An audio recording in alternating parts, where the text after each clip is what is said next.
Servus. Servus. Oh, das ist jetzt Weihnachten. Wir sind in Köln-Schmiede. Und ich möchte mal gerne die ganze Truppe vorstellen. Das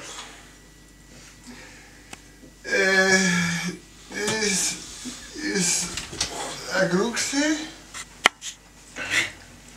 Hallo. Hallo. Und das ist daneben. Ich bin ich.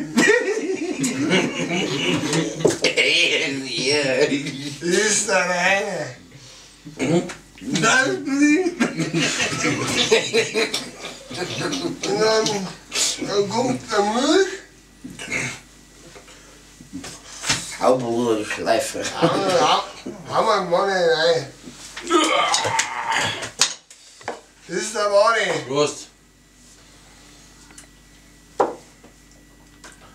So. Das ist der Beni. Ist der Mundstein.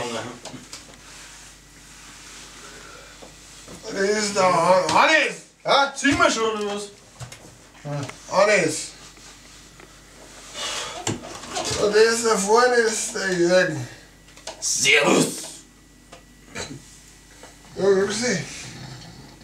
Herr Roland. Herr Roland. Herr Roland. Roland, der Roland. Du hast einen wunderschönen Christbaum. Danke, Roland. Ich fühle mich auch nach dem 20. Mal noch geehrt und lade dich ein, mit mir ein kleines Schnapsal zu trinken. Prostachchen.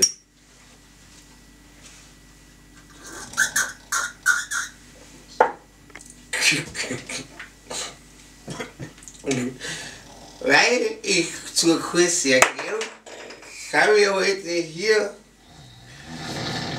haben wir in Hebberg eine alte Tradition, also ist ungefähr jetzt ein Jahr alt, also seit letzten Weihnachten, und da haben wir uns gedacht, dass wir ein Christbaumloben traditionell in Hebberg auch einführen. Und das hat uns jetzt so gut gefallen, weil dass wir jetzt auch im Februar noch Christbaum und es macht dann jedes Mal gar so viel Spaß. Dann war ich so glücklich bei alle Hucken und beim Christbaum. Gell, Roland? Roland?